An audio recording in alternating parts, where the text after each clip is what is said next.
लगे ये बात कर।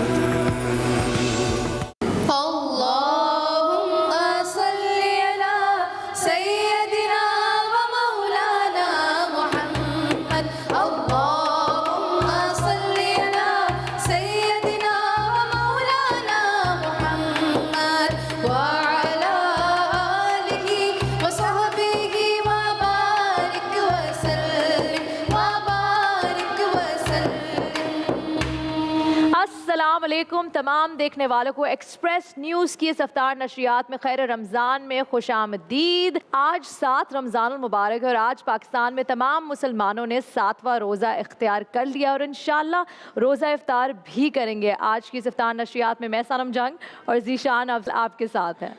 खैर का महीना और खैर का सफ़र एक्सप्रेस न्यूज़ की खैर रमज़ान ट्रांसमिशन में एक बार फिर खुशामदीद। हम उस नबी सल्लल्लाहु अलैहि वसल्लम के उम्मती हैं जिन्होंने सारी ज़िंदगी खैर बांटी। आए इस खैर के सफ़र में आप हम और हम सब मिलकर अपना हिस्सा डालें। बिल्कुल नाजरीन, हज़रत आदम अलैहिस्सलाम के 2 बेटे थे, काबिल और हाबिल। आपस में इनका झगड़ा हुआ तो काबिल ने हाबिल का कत्ल कर दिया।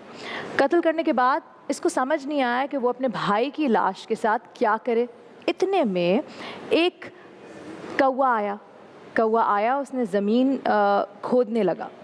खोदने के बाद उसने मरे हुए कौवे को ज़मीन में डाला और फिर मिट्टी डालने लगा।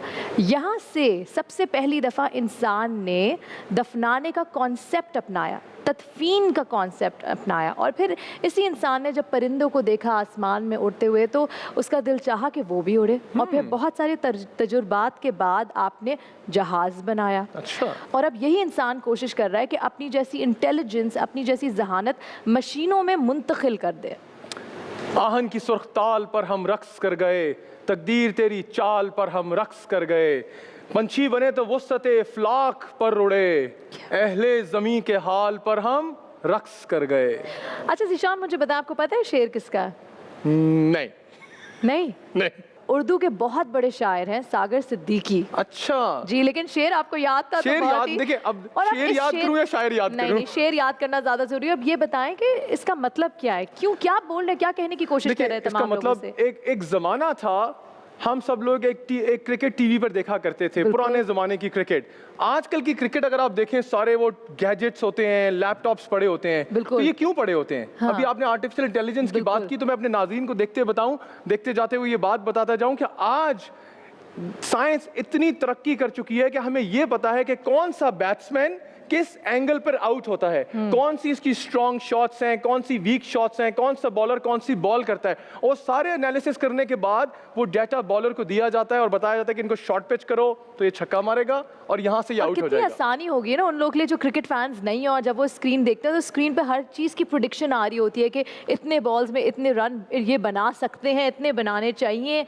और वो विनिंग मार्जिन भी कैलकुलेट बिल्कुल। कर होते हैं 60-70%। कहने का मकसद ये है सनम कि साइंस कितनी तरक्की कर कर गई गई। है। इंसान पहले वो पत्थर से आग जलाया करता था और बिल्कुल। वो आज वो उसके अलावा लाइट। अगर आप जानते हैं, क्योंकि आप बाहर रहते हैं और आपको पता है, इस तरह की गाड़ियां भी आ गई हैं जो खुद से ही चलती हैं और उसमें Autonomous programming- vehicles, जी, बिल्कुल, जी, जी। जिसमें ऐसी प्रोग्रामिंग हुई हुई थी। तो इंसान कहते हैं ना कि मतलब कोशिश करता है तो क्या नहीं हासिल कर सकता। तो आज हम इसी बारे में बात कर रहे हैं कि क्या ये जो आर्टिफिशियल इंटेलिजेंस है वो इंसान को सरपास कर सकती है, करेगी, नहीं, अच्छी है, या इंसान के लिए नुकसानदेह। इसके बारे में आप बात गाड़ियों की बात कर रही थी जी। तो मैं नगोया गया जापान, तो मेरे साथ जो ड्राइवर बैठे थे उन्होंने कहा जी एयरपोर्ट से जाना है हमने अपने होटल तक। जी। अब मैं बैठा हूँ, मैंने देखा वो बैठे, उन्होंने हाथ छोड़ दिया और यूं करके बैठे और गाड़ी चल रही है। Wow, that's an experience. Really I experience that autonomous driving. Were you not scared? I was scared कि आगे गाड़ी आ रही है, ब्रेक कब लगेगी, और खुद गाड़ी से ब्रेक ब्रेक लगा रही है और लगती- जा रही है।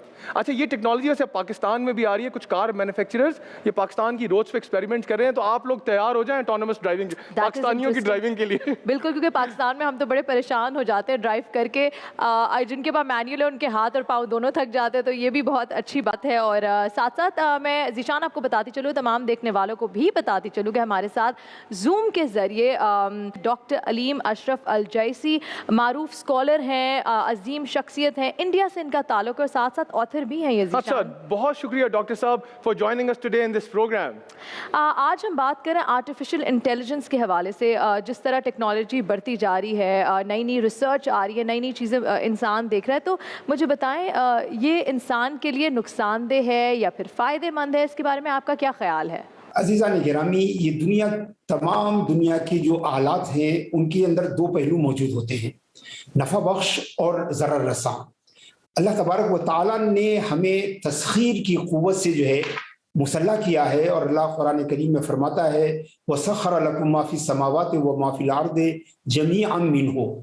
और ये तस्खीर जो है यही इजादात और इंकशाफात का सबब है कि अल्लाह ताला ने इंसान को जो क़ुव्वत अता की है कि वो इस कायनात में जारी और सारी जो क़वानीन हैं उनका इक्तिशाफ कर सके, और उन क़वानीन की इक्तिशाफ के नतीजे में नई नई इजादात करे। ये इजादात हमारे लिए हमारे माश में, हमारे रिहाइश में, हमारे रहन सहन में, हमारी रफ्तार में इजाफे का मूजिब होती हैं, सहूलतें फराहम करती हैं, आसानियाँ देती हैं। लिहाजा ये इजादात अल्लाह की दी हुई अक्ल के ज़रिए इंसान ने जो हासिल किए हैं, ये अल्लाह की तरफ से एक रहमत है। जी बहुत शुक्रिया डॉक्टर साहब, ये बड़े वैलिड पॉइंट्स आपने बताए।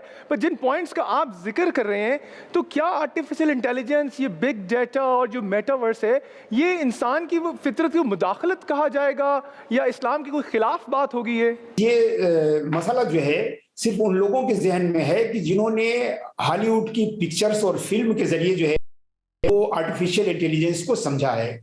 यानी मस्नूई ज़हानत जो है ये बहरहाल इंसान के ताबे है, इसको बनाने वाला इंसान है, और इंसान के पास जो जहन है उसी जहन का इस्तेमाल करके ये मस्नूई ज़हानत उसने तैयार की है, और ये महज आला है, न ये मुदाहत बिखल्क़िल्लाह है, न ये अल्लाह ताला की अल्लाहुम्मा सल्ली अला सय्यदिना व मौलाना मुहम्मद। पाकिस्तान के मुख्तलिफ शहरों में आज इफ्तार के औकात।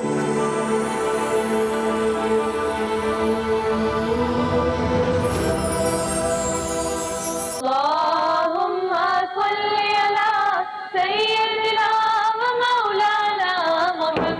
पैगाम ये हमारे सस्टेनेबल डेवलपमेंट गोल नंबर 9 में भी आता है, इनोवेशन की बात होती है।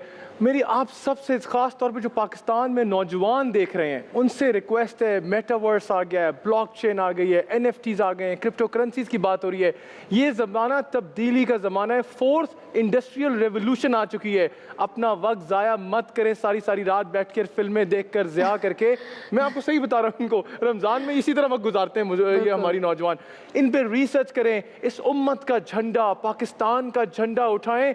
यू आर द फ्यूचर, तू शाही है, परवाज है काम तेरा। हमें आगे आपने लेके जाना है, और इसके साथ साथ सनम बिल्कुल ठीक, हमें आगे आपने ही लेके जाना है।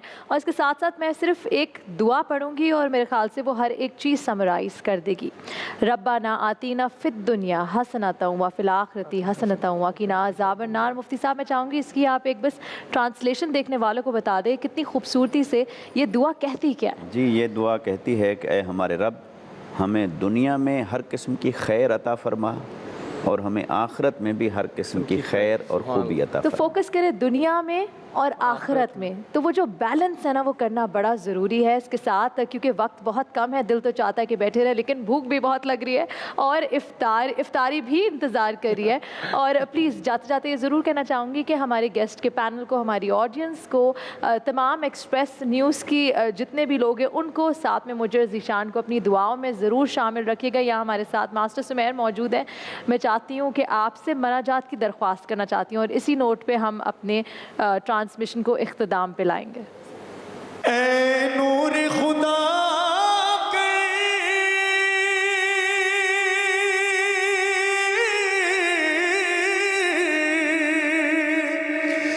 आँखों में समा जाना, ऐ नूर खुदा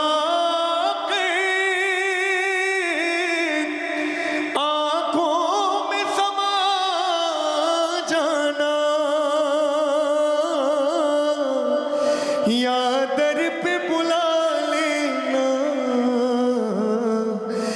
या ख्वाब में आ जाना, या दर पे बुला लेना, या ख्वाब में आ जाना। ऐ पर्दा नशी दिल के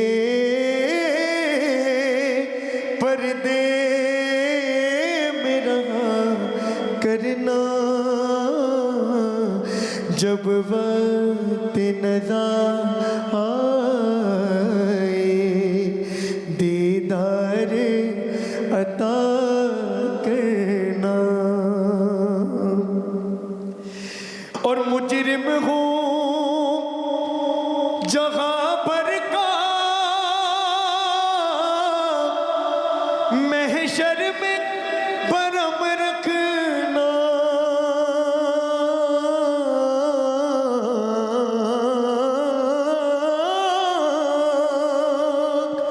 मुजरिम हूँ जहाँ पर का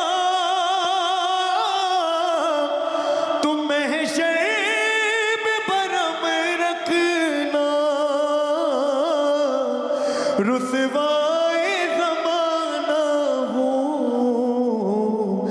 कमली में छुपा लेना रुसवाए ज़माना हो दोज़ख से बचा लेना मकबूल दुआ मेरी